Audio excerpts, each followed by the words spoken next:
Divide and conquer is introduced even at the end of the third semester or in the fourth semester in the curriculum, in data structure course and in algorithm course. The first basic technique, which is slightly unusual, and it really attracts the mind of the people to see that you divide the problem, solve the sub-problems, put the solutions, and then together and obtain the final solution. So they are gravitated towards this. But unfortunately, other than one or two examples, and that too, the analysis part being completely hand-waved, nothing substantial is dealt with respect to this methodology. It is a very interesting technique. It has got a lot of power in it. So in order to understand the proper way to use it and to understand properly about this technique, I would like to take a case study, go through the detailed analysis of both the design and the analysis, and that will help us to obtain a lot of insight into the process itself. So the problem that I am going to discuss is find maximum and minimum of n numbers. Maximum and minimum of n numbers. Let's say A. A very simple two-pass algorithm which performs 2n minus 2 comparisons is obvious. In one pass with n minus 1 comparisons, you find a maximum. Make another pass with another n minus 1 comparison. So a two-pass 2n minus 2 comparison algorithm is obvious, very easy. It's already linear, and even the constant is not really a threatening constant. But still, people try to solve this problem. Why? This is a problem that is encountered in computer graphics or even the window-based systems, applications.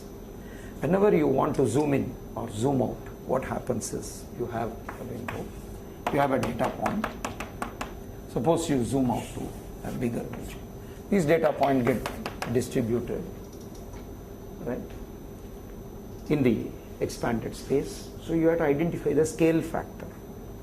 To find the scale factor, the way in which it is done is that the maximum and minimum x and y, maximum and minimum x, and the maximum and minimum y values, they define what is known as the bounding rectangle. And when you continuously drag and expand or contract, okay, these maximas and minimas are adjusted, rescaled, scaled down or scaled up, and the repositioning of the points or figure or anything that is done, and so on. And this has to be done in real time, because as you know, when you simply drag the mouse, instantaneously you need the change to be done. So this maxima and minima are continuously evaluated, continuously updated, and the scale factors are identified, and at discrete evaluation points the computations are done and images are built. So it has to be extremely fast. So this is where even 2n minus 2 is not acceptable. We want to have more efficient algorithm. That's why enormous amount of research is done on finding the maximum and minimum of n numbers. Okay, you have more than 20 research papers on this problem. So you might be simply wondering, what is there to find the maximum and minimum of n numbers? Why so much of research? Okay, so this is one of the very interesting problem in the application, and that is the reason why extensive investigations have been done. Okay. So the first cut solution, which is different than the two-pass algorithm, is given by the divide and conquer method. Okay. So the divide and conquer method, you know, has the following control abstraction. You take the problem P and its input, split the problem into several parts. Typically, we consider splitting into two parts. Let's say P1 and P2.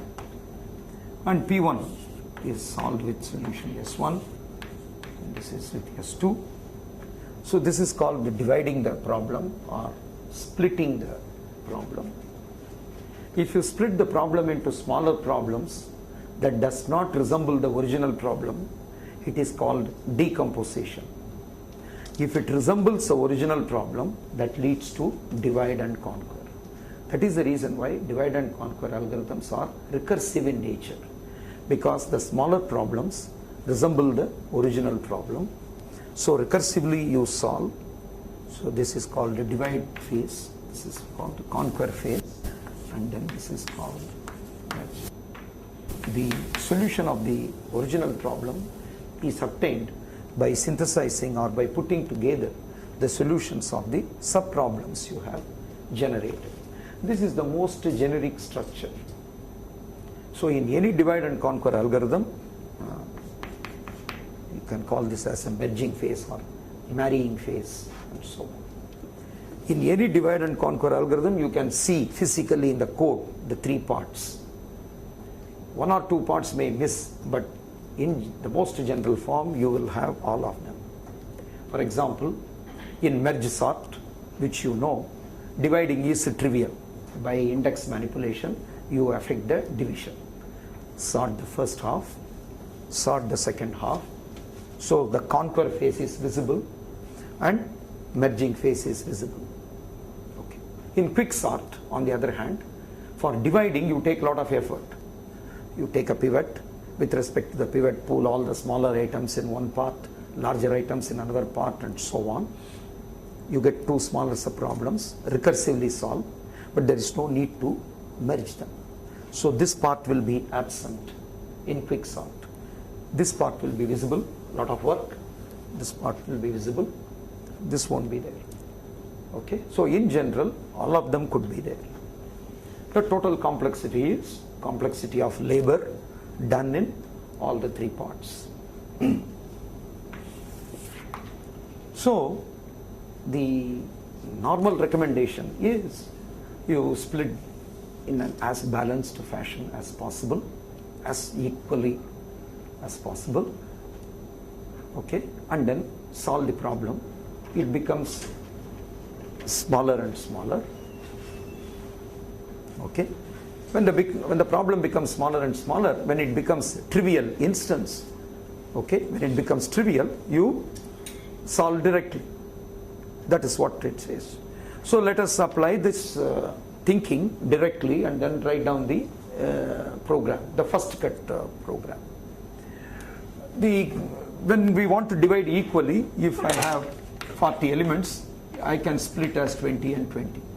If I have 41 elements, I split as 20 and 21.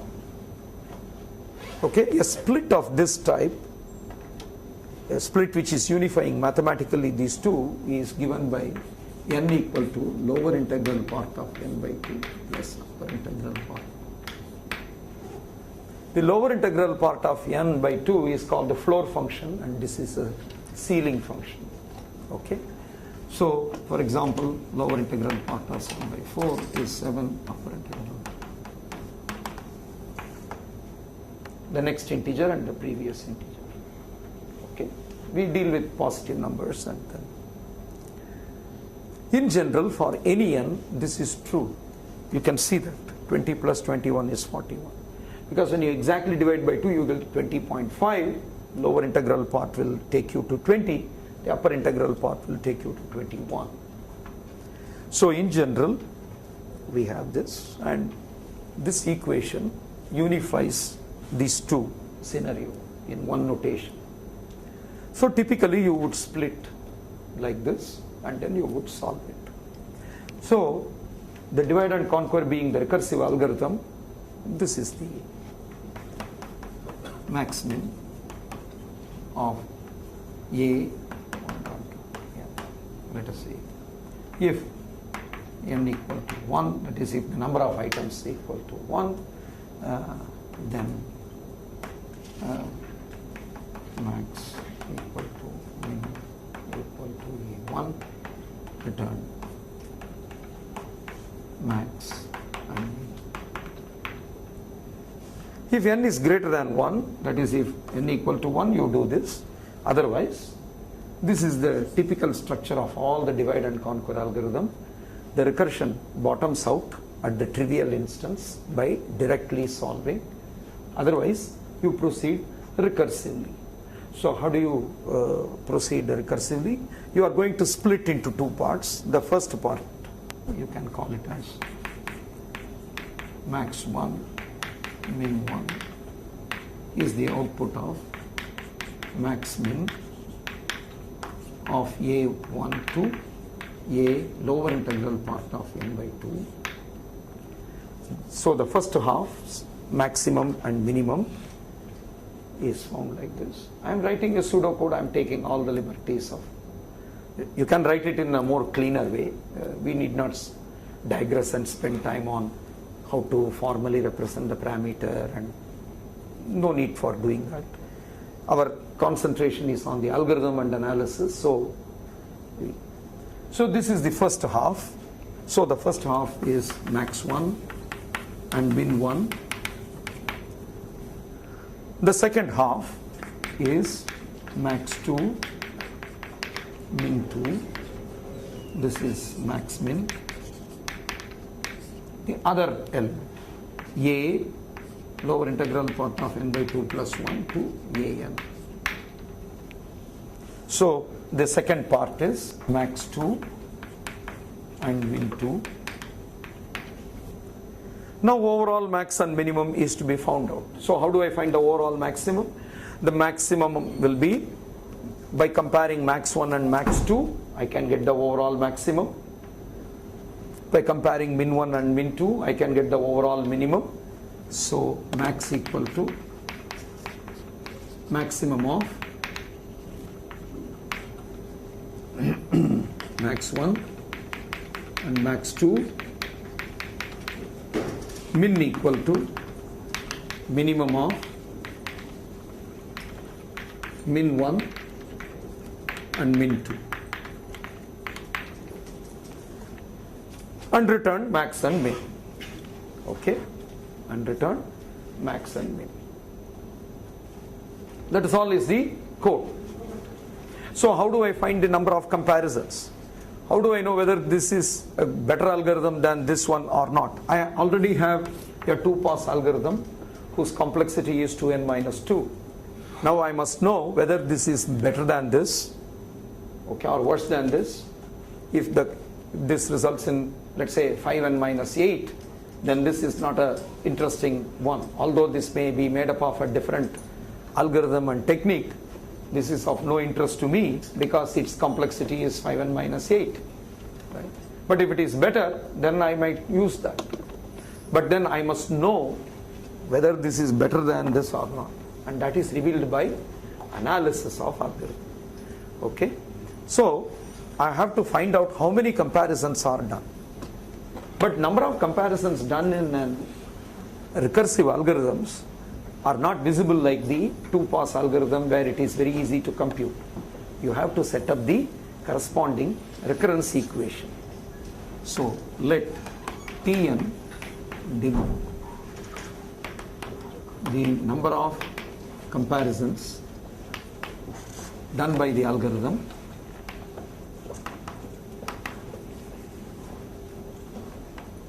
on for an input of size n. Then T of 1 equal to 0. When you have only one element, no comparison is done. When you have only one element, no comparison is done, and the maximum and minimum is directly returned. So T of 1 equal to 0. But when n is greater than 1, I do all of them. So how many? T of n equal to T of, this is lower integral part of n by 2 items. So this is T of lower integral part of n by 2 plus, how many comparisons are done here? It is a recursive algorithm working on an input of size upper integral part of n by 2. So recall that n equal to lower integral part of n by 2 plus upper integral part of n by 2. So the first half will have lower integral part of n by 2. The second part will have upper integral part of n by 2. So this is T of upper integral part of n by 2 plus I have, this is the combining cost. So this is the conquering cost, then combining cost. How many operations I do here? To find maximum of two numbers, if you want to find one comparison. Compare and choose the largest one. Minimum. So this involves another comparison. So 1 plus 1, 2. So this is the case when n is greater than 1. When n equal to 1, T of 1 is 0 and T of n is given by this expression when n is greater than 1. This is the recurrence equation. Now, even now it is not clear whether this algorithm is superior to this, because I have to compare that with 2n minus 2. What is T of n? It is available only in recursive form. Yeah. I think you might save a lot of comparisons if you set the base case to be T of 2 equals 1. If your base case is T of 2 is 1. Yeah. No, we'll come to that. The first cut algorithm is normally when we go for that breaking, you go to the most trivial case, and when you go to the trivial case, this is what happens. Okay, we'll come to that one. Right. The question that you have raised, okay, is discussed in 4 research papers. That's a very deep question that you have raised. We will see the tip of the depth when we come to that. Okay, it's a very profound progress stage, the next one. So T of 1 equal to 0 and T of n equal to T of n by 2. So this is the recurrence equation. Now in order to compare this, we have to obtain what is known as closed form. So what is a closed form? An explicit function formula of n. If it is in the recursive form, you are not able to compare this with T of n. Right?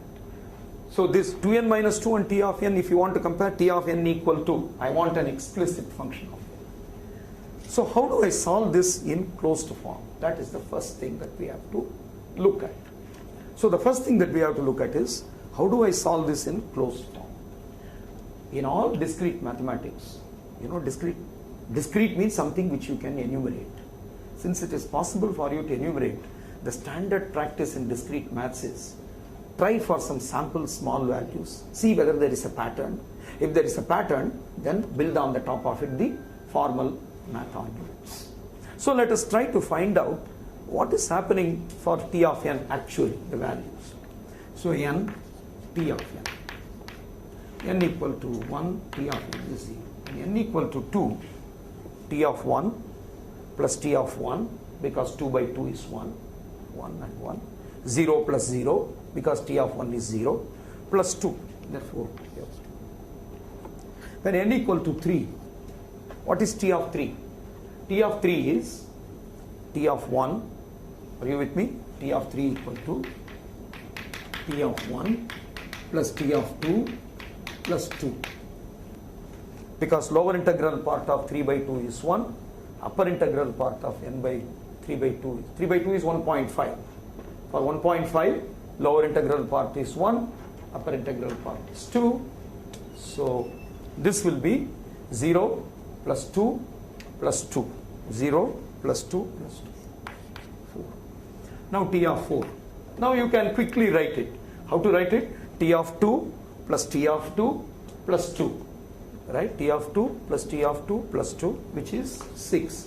5 is T of 2 plus T of 3 plus 2. So 2 plus 4 plus 2, which is 8. You are able to almost see the trend here. Right? So what do you think T of n is going to be? Simple IQ question, right? 2n? No. 2n minus 2. So T of n you can easily conjecture as 2n minus 2. So if T of n happens to be 2n minus 2, then virtually we do not have any advantage in this algorithm. I already have an algorithm with complexity 2n minus 2. This looks very different. Idea is different. Approach may be different. but the complexity happens to be the same, no gain in the labor, right? So we have to see whether it is T of n 2n minus 2. Okay, now we have to solve it in a closed form and then find it. So I'm going to take two approaches. Both of them are going to give us a lot of insight for our further discussion. One is, whenever there is a recursion like this, you build the recursion tree, and then that recursion tree will tell you a lot of things about the recursion, the way in which the recursion proceeds. Okay, for example, if you are considering this recursion tree for, let us say, 12, how will the tree look like for 12? You split into 6 and 6, right? 6 and 6. This will be split into 3 and 3, and this will again be split into 3 and 3, and this will be split into 1 and 2, 1 and 2. Again this will be split into 1 and 2, 1 and 2. 2 will be split again into 1 and 1, 1 and 1, 1 and 1, 1 and 1. Why does it do this? Because the recursion is bottoming out T of 1 equal to 0. Until you get that point, the splitting act will go, and then at 1 it bottoms out. Okay, so you will have 1 at the leaf. You will have the 1 at the leaf. It will be a full binary tree. Every node will have 2 children or 0 children. 0 means leaf, 2 means internal node. Now this will return min and max, this will return the min and max. This will return the min and max, no label. But when this returns min and max and this returns the min and max, the min 1 and max 1, min 1 and min 2, max 1 and max 2 are put together, and 2 comparisons are done here, and the min and max is returned. Okay. In other words, at every internal node, the left child returns min 1 and max 1. Okay. Here, at every internal node, the left child returns max 1 and min 1. The right child returns max 2 and min 2. They are put together, 2 comparisons. The result is pushed up.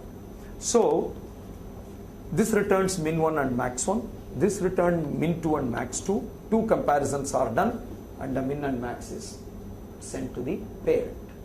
Therefore, at every internal node, 2 comparisons are done. Because from the left it gets 2 values, from the right it gets 2 values. It's compared, and 2 values are sent up. So 2 comparisons are done at every internal node. At every leaf, no comparison is done, because leaf corresponds to the problem of size 1. Therefore, no comparison will be done at the leaf. 2 comparisons will be done at every internal node. How many internal nodes will be there? If you start with n, how many internal nodes will be there? The answer is very simple. How many leaves will be there? If you start with n, how many leaves will be there? N. Isn't it? Because you are splitting until you are getting a problem of size 1. Therefore, there will be n leaves. If you have n leaves, how many internal nodes you will have? It is a full binary tree. Therefore, you will have n minus 1 internal nodes. It is a well-known property of a binary tree that if you have n leaves, you will have n minus 1 internal nodes. Okay. So n leaves, n minus 1 internal nodes. At leaf, no comparison. At each internal node, 2 comparisons. Therefore, the total cost is n into 0 plus n minus 1 into 2, that is equal to 2 into n minus 2. So 2n minus 2 is the solution of this recurrence equation, can be very well understood by looking at this. But we are going to get a lot more insight by looking at this tree. I will come to that shortly. Okay, we will come to that in a minute. Now we will go the formal way of doing it, simply the mathematical way of handling this recurrence equation. So we have to make a couple of observations, use some very simple properties to get the closed form solution through explicit calculating means. We are going to do that. So first look at the following. What is T of 41? T of 41 is T of 20 plus T of 21 plus 2. And what is T of 40? T of 20 plus T of 20 plus 2. They are very close to each other. So the adjacent ones, if you look at it, they will have one similar term and one term differing by 1.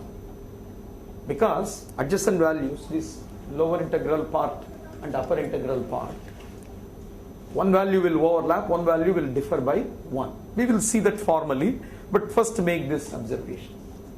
The second observation that will be prompted by our values, T of n values which you have found here, is that why did you write T of n equal to Tn minus 2? If you look at the difference, they are all 2. So if I define d of n, that is d of n equal to T of n minus T of n minus 1, that is the difference between the successive terms. The difference is d of 1 is not defined, but d of 2 is 2 minus 0 is 2, d of 3 is 4 minus 2 is 2, this is 2, this is 2, and so on. The difference is a constant. Okay? The difference is a constant, and the difference is a constant 2. Suppose I am able to show that the difference is a constant and the difference is 2. Can I solve the T of n in the closed form? The answer is yes. Okay? For example, T of n minus T of n minus 1 equal to d of n, which is equal to 2. T of n minus 1 minus T of n minus 2 equal to d of n minus 1, and that is also 2. Let us say, assume that I prove that difference is constant for all values. Similarly, T of 2 minus T of 1, which is equal to d of 2 equal to 2. Add all these equations. When you add all these equations, what happens? What is known as telescopic sum emerges. So you have T of n minus T of 1 equal to, from d of n plus d of n minus 1 plus d of 2, that is all the differences are added up. When you add all the differences, 2 plus 2 plus 2, how many 2's are here? From n to 2, n minus 1 2's, n minus 1 2's are there, but T of 1 is 0. Therefore, T of n equal to twice n minus 1 can be obtained if you prove the difference is a constant, which is 2. And that is what this observation said. Our initial observation has led to the fact that the difference is always 2. So I am now going to prove that the difference is 2. Okay. So how do I show that the difference is 2? T of n equal to T of lower integral part of n by 2 plus T of upper integral part of n by 2 plus 2. T of n minus 1 equal to T of lower integral part of n minus 1 by 2 plus T of upper integral part of n minus 1 by 2 plus 2. I want to subtract, T of n minus 1. Therefore, T of n minus T of n minus 1 equal to, how much is this value? You may look that the terms there look very horrendous, right? But it is not at all complicated. A moment's thought will show that it can be very comfortably and very easily simplified. Okay? Look at this pattern. T of 41 is T of 20, 21. This and this are same. Similarly, so therefore this and this should be same for all n. In other words, what I have to show is the following. Lower integral part of n by 2 equal to upper integral part of n minus 1 by 2. Is this true for all n? Is this true for all n? The answer is yes. Right? We will prove that in 2 steps. N is odd, n is even. Suppose n equal to 2k. If n equal to 2k, what is left hand side? Left hand side equal to k. And what is right hand side? 2k minus 1 by 2. Right? That is k minus half. Upper integral part. So k minus half upper integral part, when you take, you obtain k anyway. So left hand side equal to right hand side. So for all even, this is true. For all odd also, you can show it is true. Suppose n equal to 2k plus 1. What is left hand side? N by 2. Lower integral part of n by 2 is k. The right hand side is n minus 1 by 2. It's also k. Therefore, this is an identity. Right? Because of the successive values are related, lower integral part of n by 2 is indeed upper integral part of n by 2. So when you subtract, like these two terms cancel, in general, these two terms will cancel. T of n minus T of n by 2 equal to, because.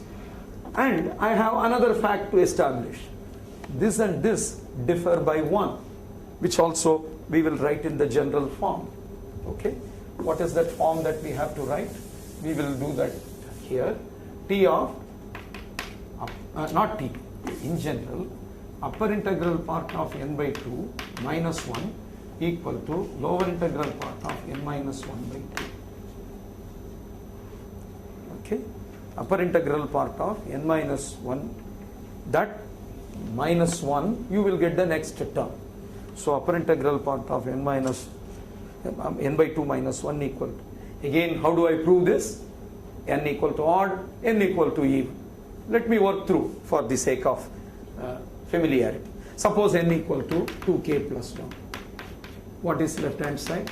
Left hand side is upper integral part of n by 2 is, when you divide by 2 and take upper integral part, you get k plus 1 and minus 1, that is equal to k.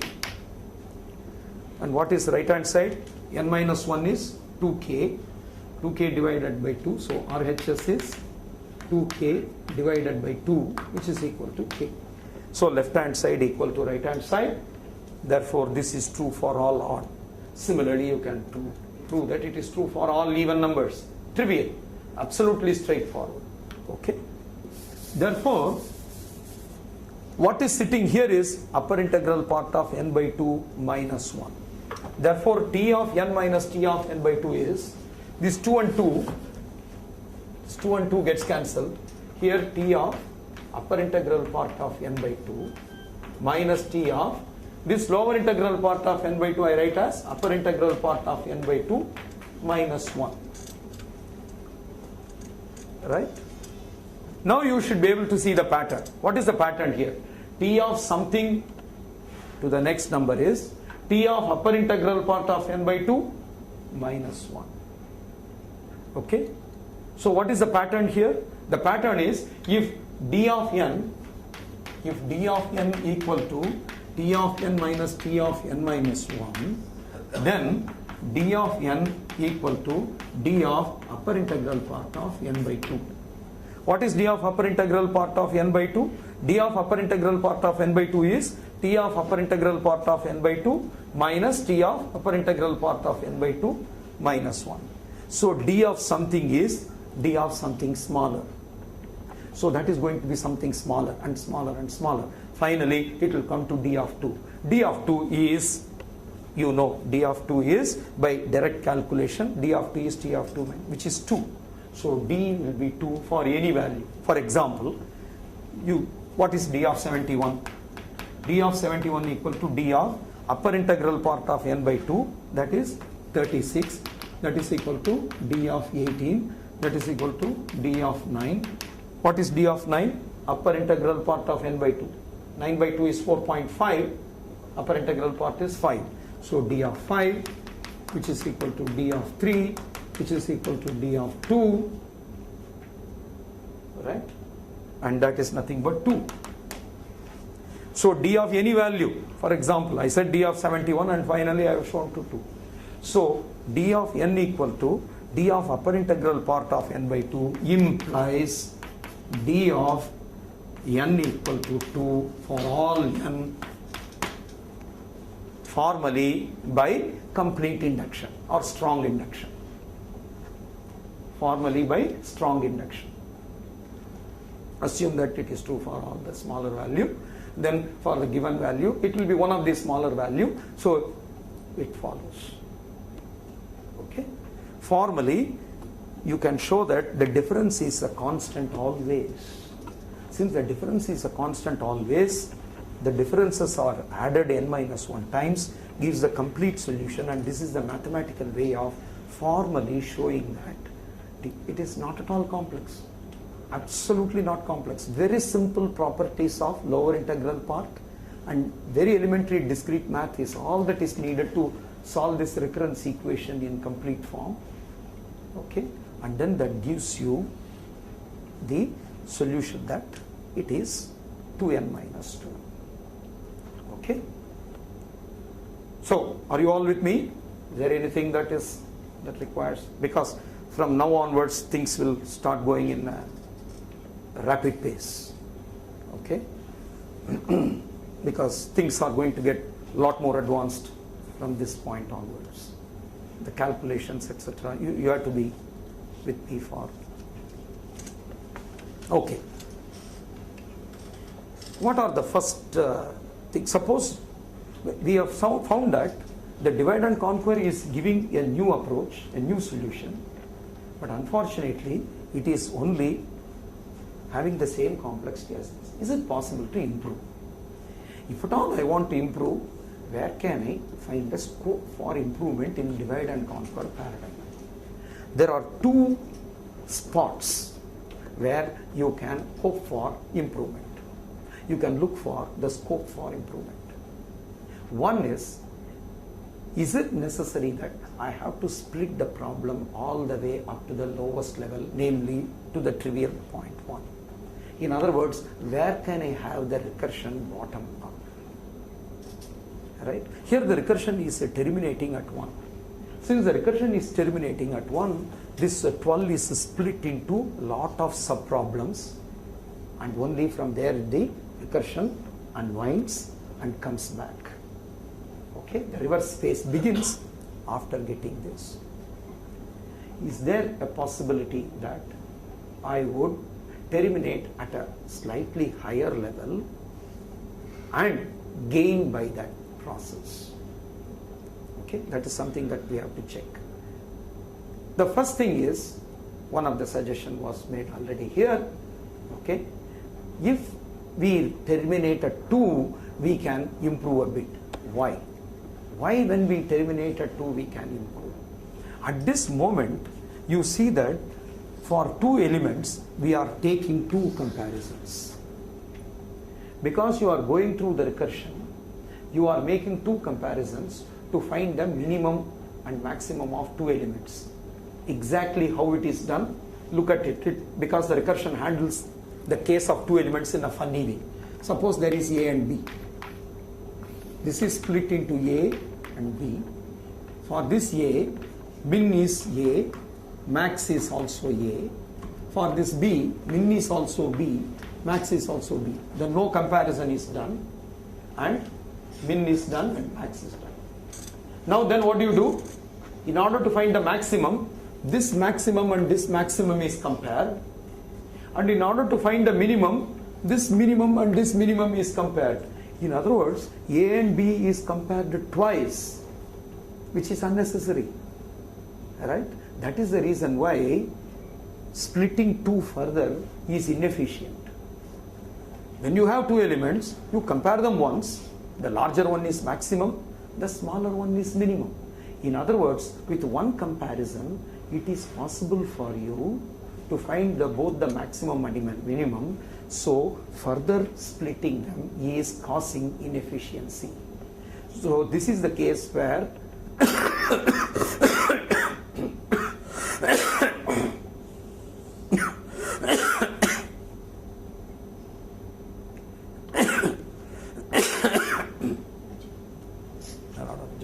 that's okay. I'll take that. So this is where bottoming out at 2 is more beneficial for you. If you split further, you solve the problem of size 2 with 2 comparison. But if you don't split, you can solve the problem in 1 comparison. Therefore, if I have the code, if n equal to 1, do this. If n equal to 2, then you do the following comparison. If A is less than B, then min equal to A, max equal to B, else max equal to A, min equal to B, else you do this. Else you do the same thing. Okay? So now what happens to the recurrence equation?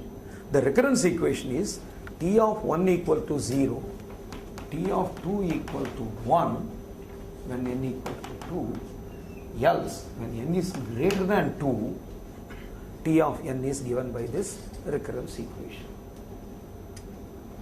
Okay? Very small change. The recurrence equation. What is the complexity of this method? The new method in which you are bottoming out at 2, the difference is extremely small. T of 2 equal to 1, T of 1 equal to 0, same. This is the same, except that one more condition is added and then this has changed. What is the complexity? What is the closed form solution for this? It took 4 years for the computer scientists to solve this recurrence equation. Okay? Because this is going to be a non-trivial one. So let's get to understand this equation and then try to solve it. And this is going to tell us another important thing.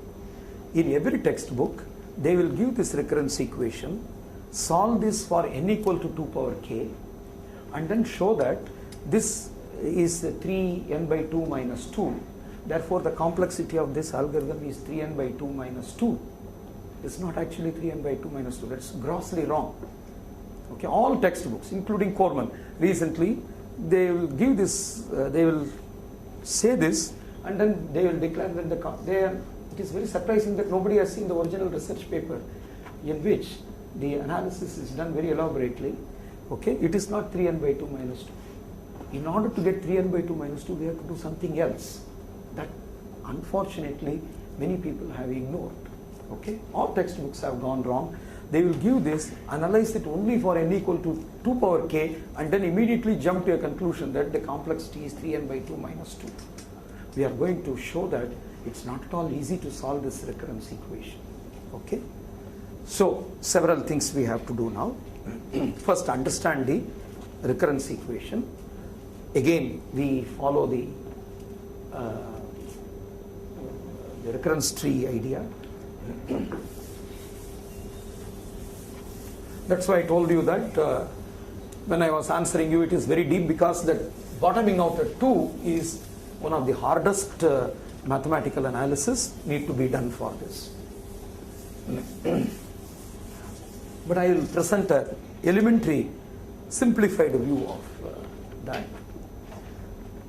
Okay, so let us consider the following: T of 1 equal to 0, T of 2 equal to 1, T of n equal to T of n by 2 plus T of n by 2 plus 2, and n equal to 0, T of n equal to 1, then D of n. Let me write D of n also simultaneously. This is undefined, this is 1, D of 2 is, because this minus this. D of n is T of n minus T of n minus 1, the previous term. And then n equal to 3. For 3, 1 plus 2, 1 plus 2. For 4, 2 plus 2 plus. For 5, 2 plus 3, T of 2 plus T of 3. 1 plus 3 is 4, 4 plus 2 is 6. For 6, T of 3 plus T of 3 plus 2, 3 plus 3. For 7, T of 3 plus T of 9. For 8, it is 10. So let us write the difference. This is 2, this is 1, this is 2, 2, 1, 1. So the difference is not uniformly 2, as you can see, right? The difference in the earlier case was uniformly 2. Now some of the differences are 1.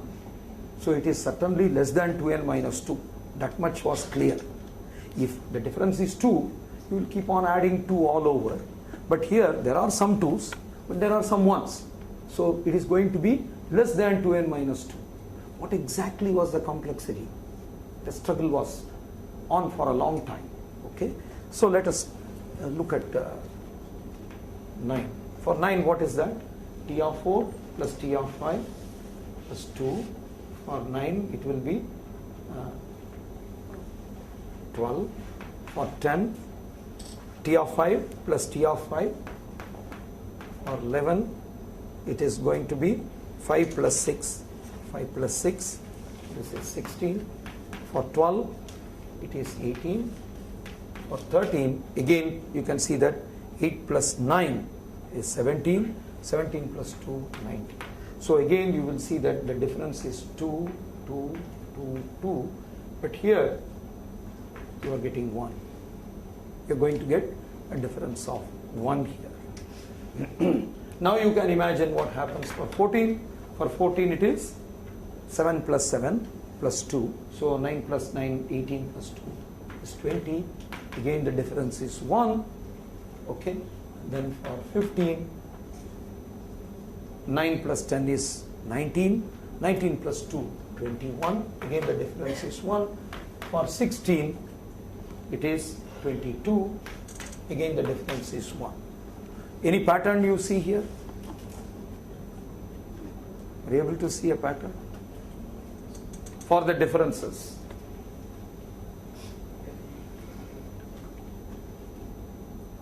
Because these differences must be added to get T of n.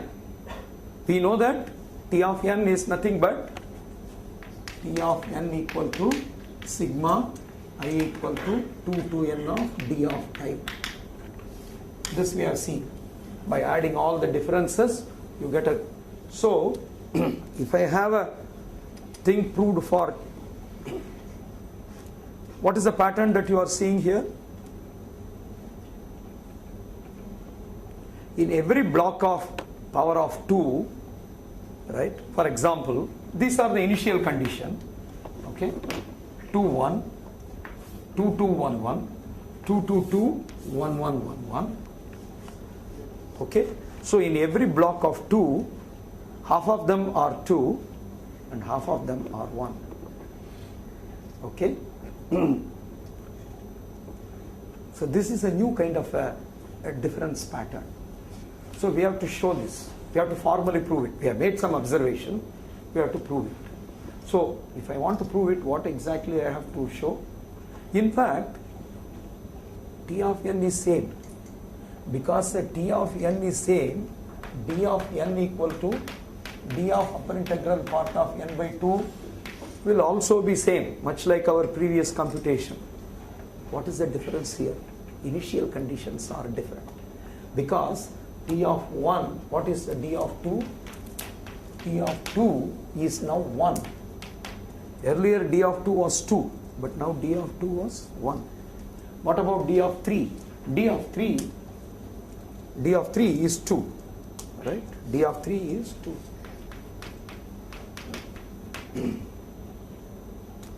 D of 3 is 2. D of 1 is, this is 1 and d of 3 is 2. And d of n equal to d of upper integral part of only when n is greater than 3. Notice that this formula you should apply only when n is greater than 3. That is because this formula is true only when n is greater than or equal to 3. For n equal to 1 and 2, this is valid. This is true only from n greater than or equal to 3. And d of n is t of n minus t of n minus 1. So this n minus 1 should be greater than or equal to 3. Then only you can apply this formula and then derive this. So notice that the applicability condition makes a very subtle variation. So notice that this is the case. These are the initial conditions and this is the... So although this looks the same, these initial conditions are causing the differences to become completely different. Okay? So d of n is this, but d of 2 is 1 and d of 3 is 2. So if at all I want to prove this property, first I will prove this property. So in order to prove this property, we have to formalize. What is a block of power of 2? For example, 2 power I plus 1 to 2 power I plus 1. For example, here 3 and 4 is a block. Another one is 5 to 8. 5 to 8 is another block. What is another block? 9 to 16.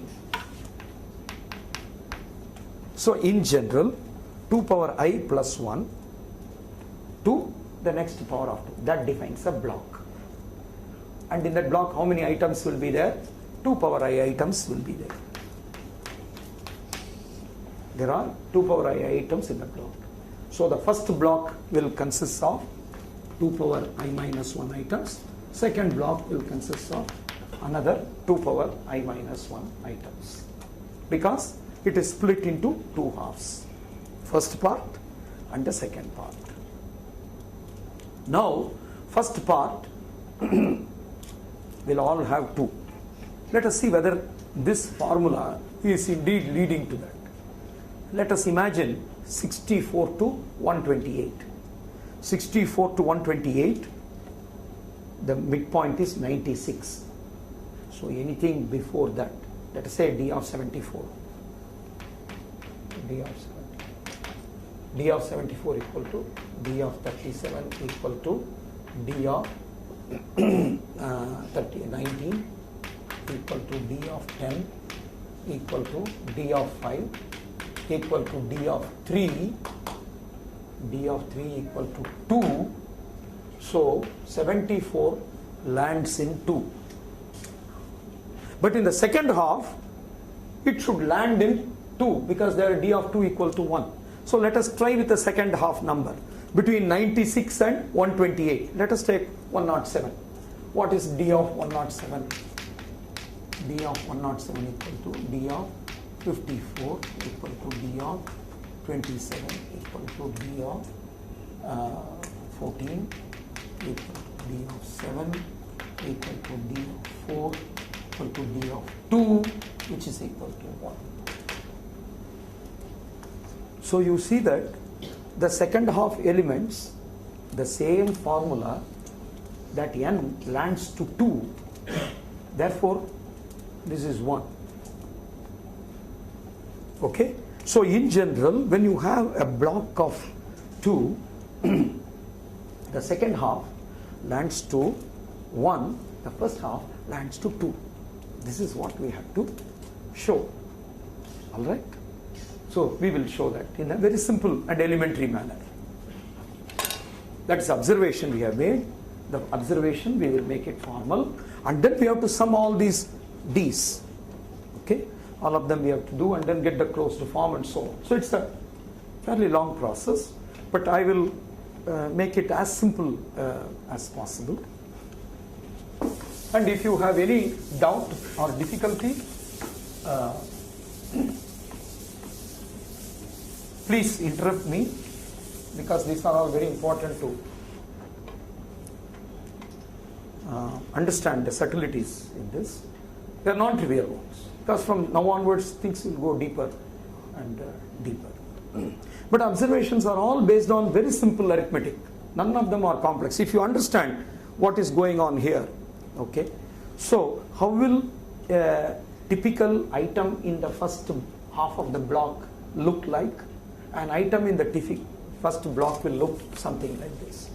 N equal to 2 power I plus alpha, where 1 is less than or equal to alpha, less than or equal to 2 power I minus 1. Right? This is the way in which the item in the first half will look like in the block. What is the block? The block is starting from 2 power I plus 1 and it goes up to that. The first half has 2 power I minus 1 items. So 1 to 2 power I minus 1 items will define the first half. So this is the first half of the block. The next half of the block will look like n equal to 2 power I plus 2 power I minus 1 plus alpha. 1 is less than or equal. These 2 power I minus 1 items will define the second half of the block. So if n is of this form, then d of n equal to d of 2 power I plus alpha, which is equal to, I have to show d of 2, that is equal to, what is that in the first half? 3, sorry, d of 3, that is equal to d of 3. This is what I have to show. Okay, d of n equal to d of 2 power I plus alpha, which is equal to d of 3, which is equal to, that is, you any item in the first half, recursively when you apply, this is what is going to happen. Right? From the first half, it will go on, finally it will land in 3, and d of 3 being 2, all the items in the first half will have the value 2 we have to show. So what we have to show is d of n equal to d of 2 power I plus alpha will be equal to d of 3. This is what we have to show. Alright? How do we show that? It is very simple. d of n equal to d of upper integral part of n by 2, which is equal to d of, once you apply again, like I worked it out for numbers, symbolically, it is upper integral part of n by 2, whatever is there, you divide by 2 and take the upper integral part. Right? When you have n here, you divide by n and you have taken upper integral part. When you have upper integral part of n by 2, you take upper integral part of n by 2, divide by 2 and take again upper integral part. And this is nothing but d of upper integral part of n by 4. For example, let us assume that n equal to 4k plus 1. N equal to 4k is trivial because this will be 2k, k, and this is directly k, it is trivial. So let me work out one non-trivial example. N equal to 4k plus 1. What is upper integral part of n by 2? Upper integral part of n by 2 is 2k plus 1. And upper integral part of n by 2 is k plus half. So when you take upper integral part, that will become k plus 1. So upper integral part of n by 2 equal to k plus 1. And what is n by 4? N by 4 is k plus 1 by 4. Some k plus a fraction. So when you take upper integral part, that becomes k plus 1. Left hand side equal to right hand side. So this can be shown for n equal to 4k, n equal to 4k plus 2, n equal to 4k plus 3. Trivially, you can show for all cases. So this is true. Therefore, this is equal to d of upper integral part of n by 8. Because again you can divide by 2, which is equivalent to taking this 2 into the denominator. Therefore, this is this simple property of the integral part says I can apply this I minus 1 times, right?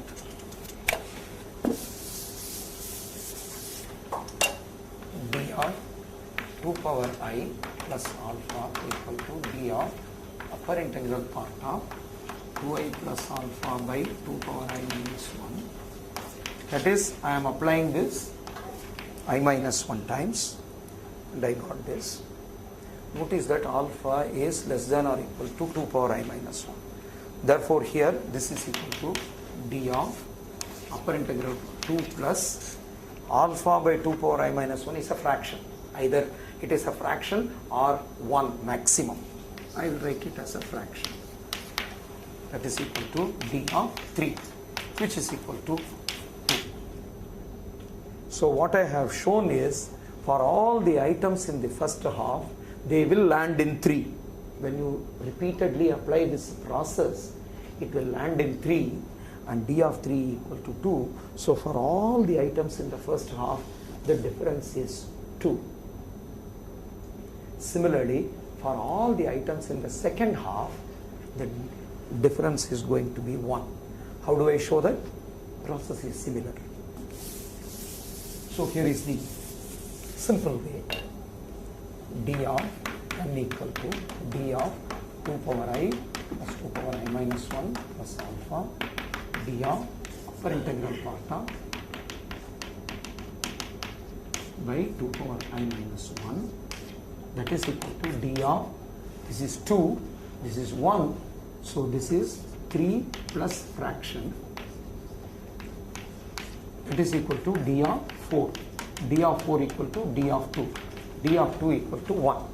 So that is the reason why the guys in the second half land in 1, the guys in the first half land in 2. That shows, we have shown the following. Okay, in any block of power of 2, first half will have 2 and second. So this kind of d's are to be added to get t of n. Okay, so to get t of n, what we have to do, I have to add still d's, but now the d's are having a slightly different form. Earlier, all the d's were 2 throughout, so we could easily add them. Now, while 2 and then 1. Now this is the kind of a 2 that you have to add to get the closed form. So what is the worst case complexity? Where does the worst case occur? At the middle point, actually, not at the power of 2. Right? The worst case occurs at the middle point, because that is where up to that all the 2's are added. Afterwards it's only 1's that are added, not the 2's. Okay? So the worst case occurs when n is of the form 2 power I plus 2 power I minus 1.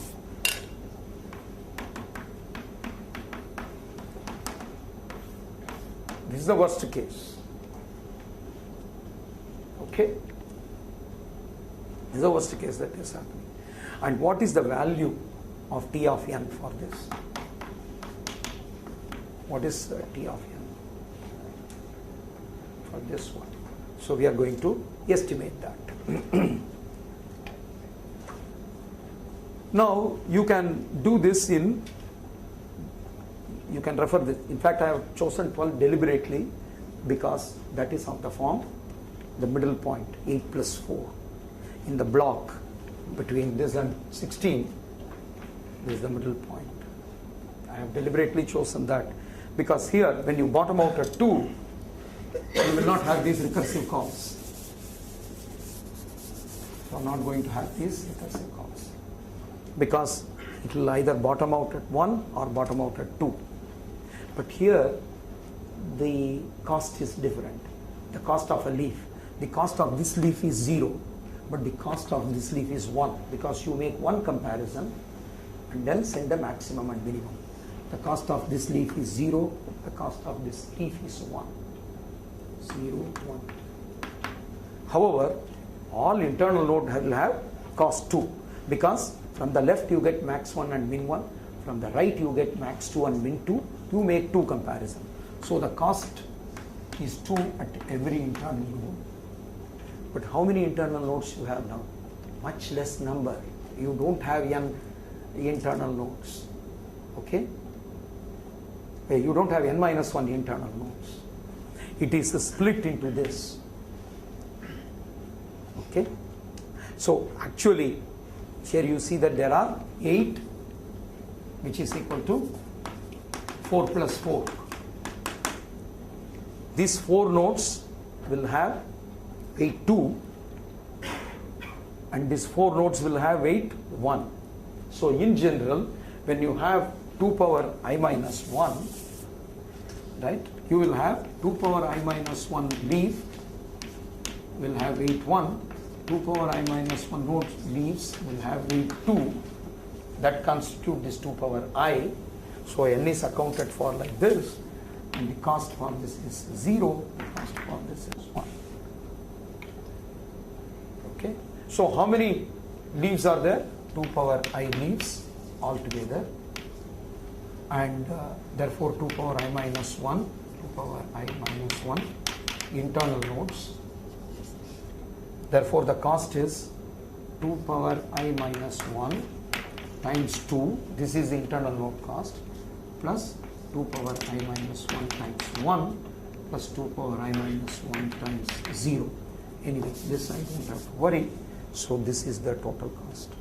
So 2 into 2 power I plus 2 power I minus 1.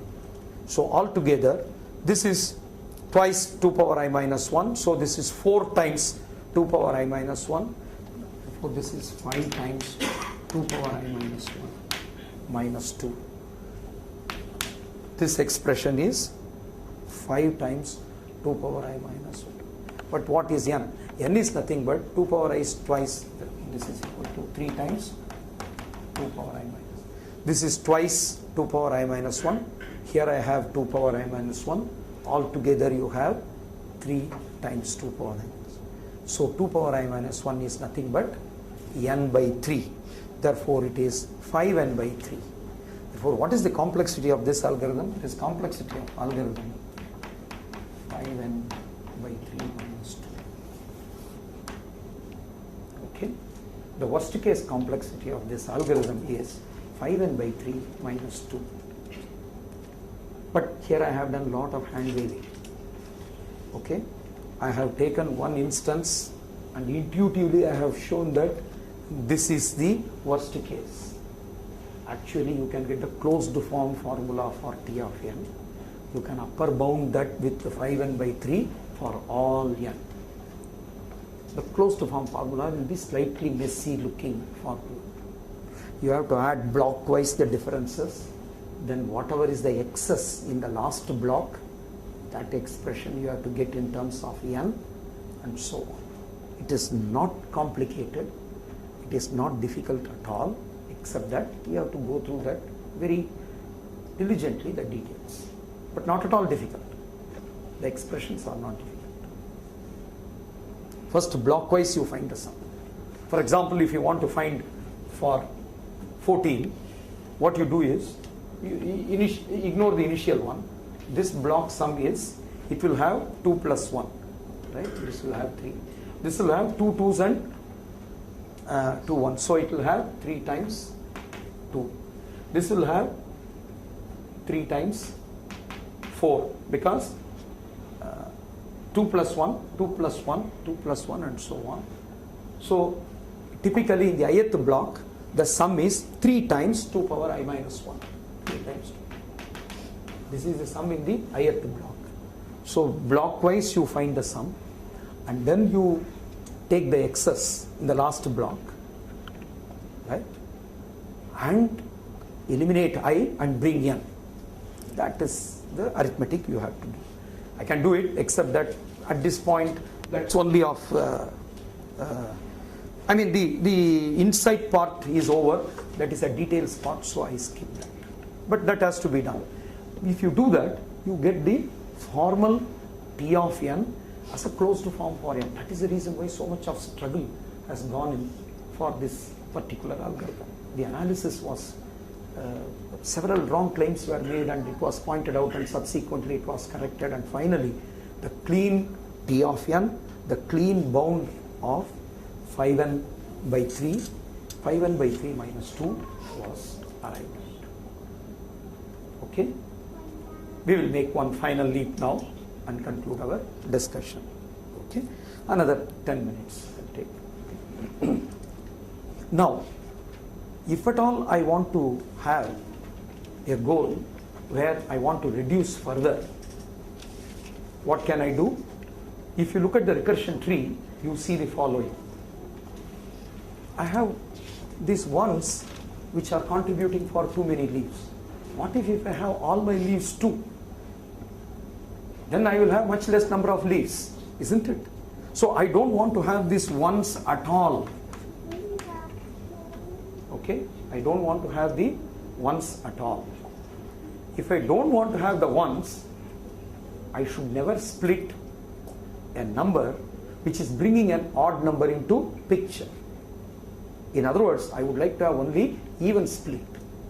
Even numbers should be split only as even numbers. Odd numbers you can split as odd and even. that you cannot avoid. But an even number has to be split only as even number. You look at our dividing strategy. It is equally splitting. So when I have 4k, it can be split as 2k and 2k.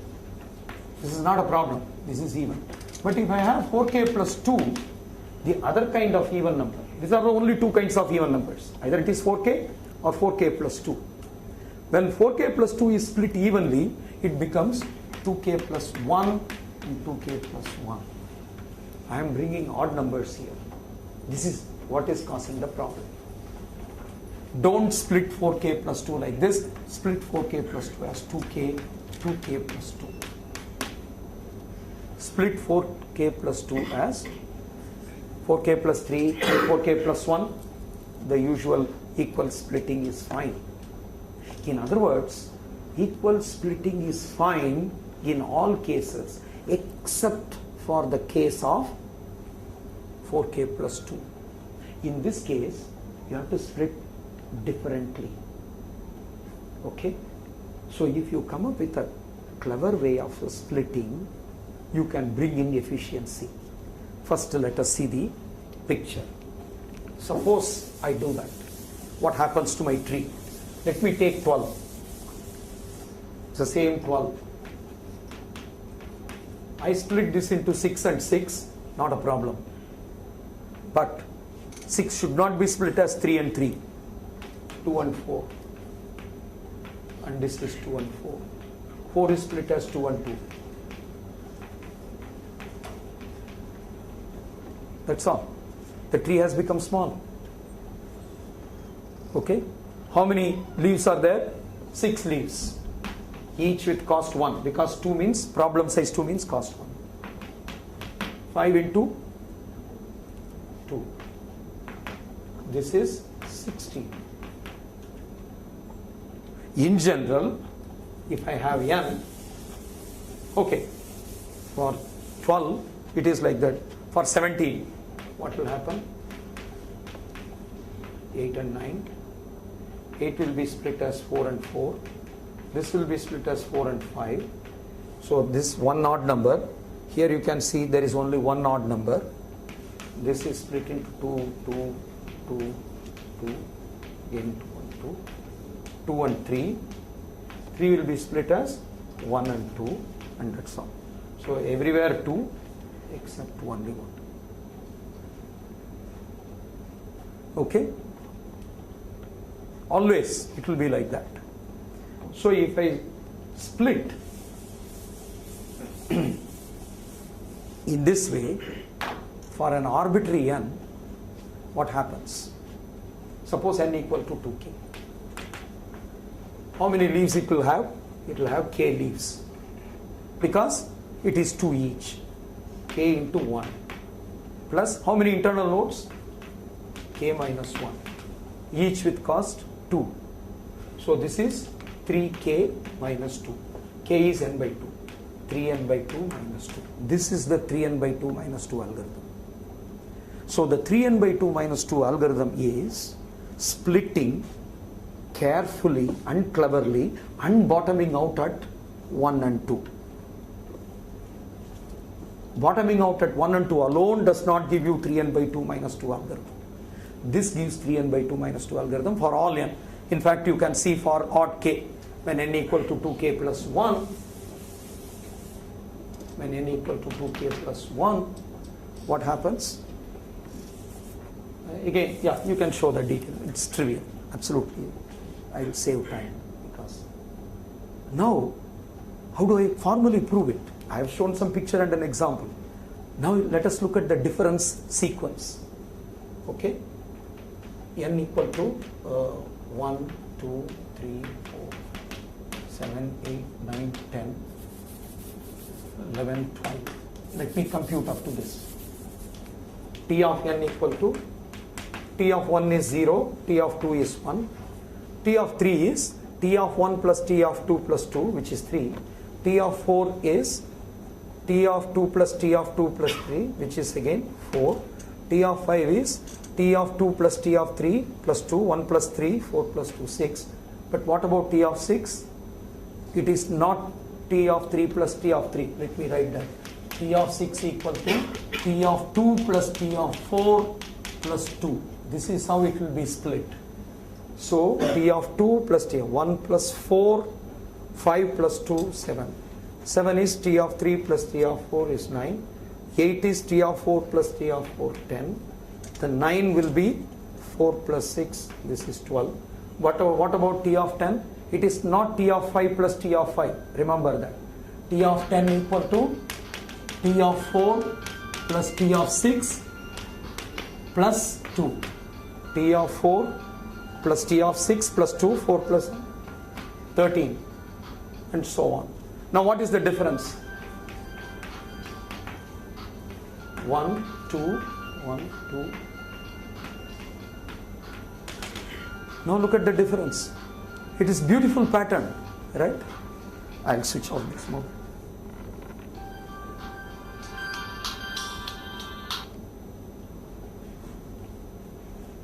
The difference is even more beautiful here. The moment you split carefully, the difference is alternatively 2 and 1. Okay? Now you can formally prove it. Proof is not simple. Proof is certainly more complex, because the recurrence equation is now slightly involved. What is the recurrence equation? The recurrence equation itself is T of 4k equal to T of 2k plus T of 2k plus 2, T of 4k plus 1 equal to T of 2k plus 1 plus T of 2k plus 2, T of 4k plus 2 equal to T of 2k plus T of 2k plus 2 plus 2. Notice this one. Here I am not splitting evenly. For all other cases I am splitting evenly. For this case I am not splitting evenly. And T of 4k plus 3 is T of 2k plus 1 plus T of 2k plus 2 plus 2. This is the recurrence equation. And in this recurrence equation and initial values, you can find the difference, and you can show that the difference is, for odd numbers it is all 1, for even numbers it is all 2, so it is alternating as 1, 2, 1, 2 and so on. So how do you find the sum of the difference? It is very simple, because the sum is pairwise, it is summed. Okay? For every pair it is 3.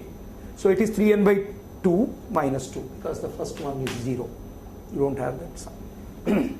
That's the formal way of arguing for the difference, and formal way of showing that the difference is now 1 and 2 alternating.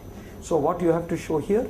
Here you have to show that d of n equal to 2 for all n even, for all n odd, and d of n equal to 1 for all n even. This is what you have to show. Set t like this, show this, when you show this, this property will follow. Once you show this, t of n, which is sum of all the d of n's, is nothing but pairwise. When you add, for every pair you get a sum of 3. So 3n by 2 kind of formula you will get. Okay, you get minus 2 because for the first block the sum is only 1, not 3. So there is a deficiency of 2. Therefore the sum is 3n by 2 minus 2. Now you may ask the following natural question: why can't I bottom out at 3? Right? Do I get any benefit when I bottom out at 3? When you bottom out at 3, here what is the calculation for 3? Here there is 1 comparison, no comparison. At this point 2 comparison. So when you bottom out at 3, you will save 3 comparison, because you are bottoming out. But if you want to solve directly, what is the solution? Directly, suppose you want to solve for 3 items, you want to find the maximum and minimum. When you have 3 items, if you want to find maximum and minimum, you need 3 comparisons. There is no way you can get it in less than 3 comparisons. Okay? At least for finding minimum, you need 2 comparisons. You want to find maximum. So one more comparison is needed. So your direct solution will also have 3 comparison. Recursion based one also will have 3 comparison. Therefore, bottoming out at 3 or higher level is not going to save any labor for you. When you have bottom out from 1 to 2, you saved, because when you do the recursively, you have gone down for 2, and when you came back, you ended up doing 2 comparisons. But when you have directly solved for 2, you solved with 1 comparison. So direct solving, if it is less than the recursive call based computation, then bottoming out from that point is beneficial. Otherwise, bottoming out from that point is not really beneficial. That is the reason why there is no point in going up from this one. Now some more deep results, let me comment. Therefore, in divide and conquer, we have argued that there is no point in bottoming out further. Now, is there any other way in which I can split and then get a complexity less than 3n by 2 minus 2? The answer is no. There is a deep result, very clever result, which uses convexity properties of the complexity function and other things, and then gives a very nice argument, combinatorially very elegant argument, that if you use a divide and conquer algorithm, no matter how you split, this is the best way to split. Any other splitting will have the cost either equal to this or more than this, never better than this. That shows that through divide and conquer paradigm, this is the best juice that you can extract. Okay? We did divide and conquer. My earlier algorithm was 2n minus 2, then 5n by 3 minus 2, then 3n by 2 minus 2. So progressively I improved. I did naive divide and conquer, then I did a smarter divide and conquer. Then I have an algorithm that no matter how you divide, no matter where you bottom up, you cannot improve better than 3n by 2 minus 2. Then you may ask the following question: is there any other technique, dynamic programming, greedy, backtrack, branch and go? Can I use some other technique and then solve this problem in 3n by 2 minus 2? The answer is no. That is yet another profound result from lower bound theory, which says no matter what technique you use, this problem cannot be solved in less than 3n by 2 minus 2 comparisons in the worst case. Okay? We have a formal arguments for the lower bounds for this one. So we have 2 interesting results. One is through this technique, this is all you can get. Another one is the problem itself. No matter what technique you use, you cannot improve better than 3n by 2 minus 2 is also available. Okay? Now, having observed that people, what they did was, okay, the division is done this way. All we want is that evenness, right? All we wanted was the even split. Can't I do the following extreme even split? 2, n minus 2. n minus 2 into another 2 and n minus 4. That is, can my tree look like this? n, 2, n minus 2. n minus 2 is 2, n minus 4. And 2, n minus 6 and so on. So this is not balanced division. This is an extreme division. Right?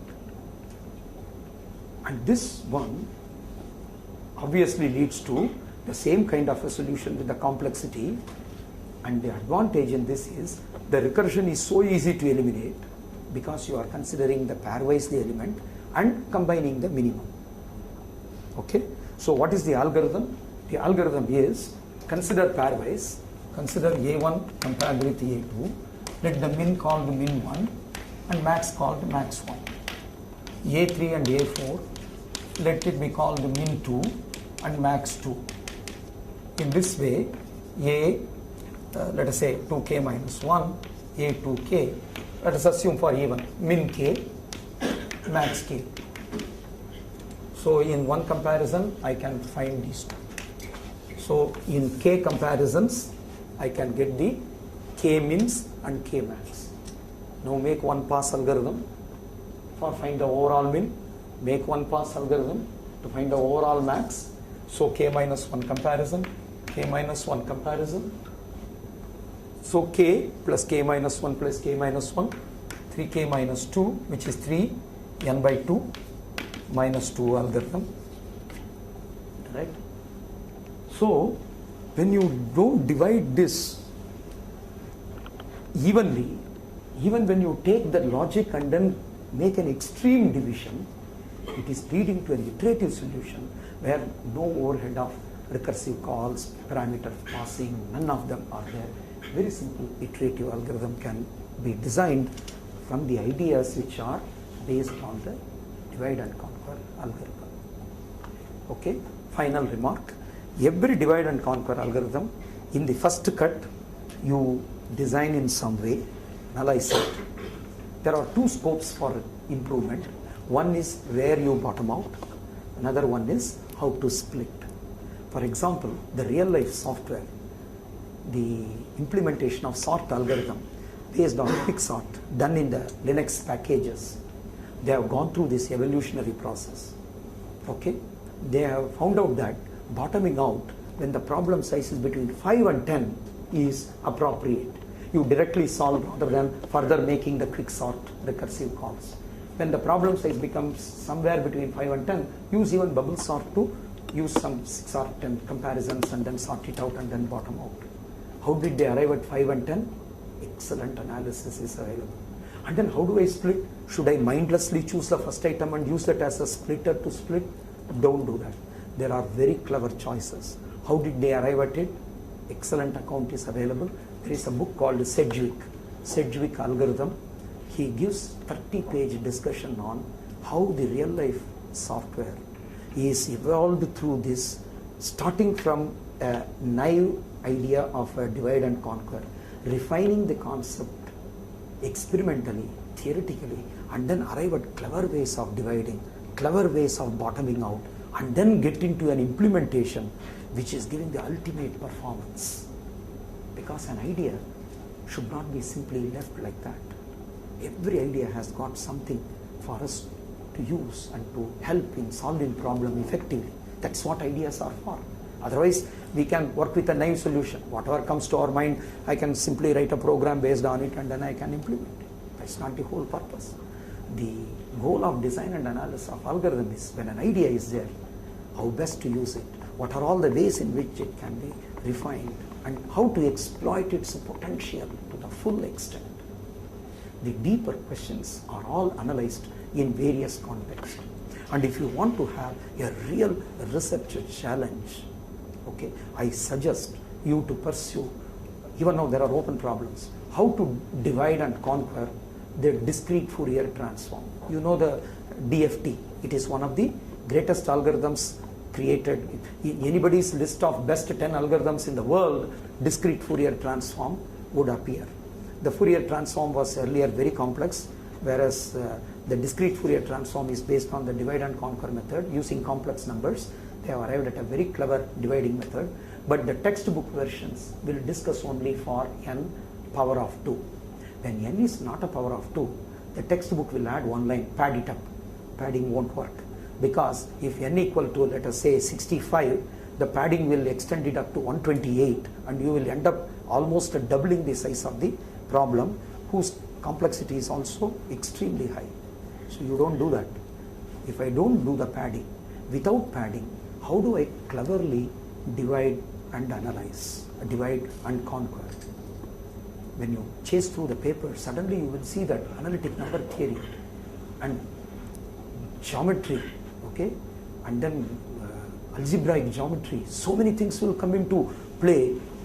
It will start from an innocent question on, without padding, how do I do the divide and conquer? But then the mathematics is so deep and delightful.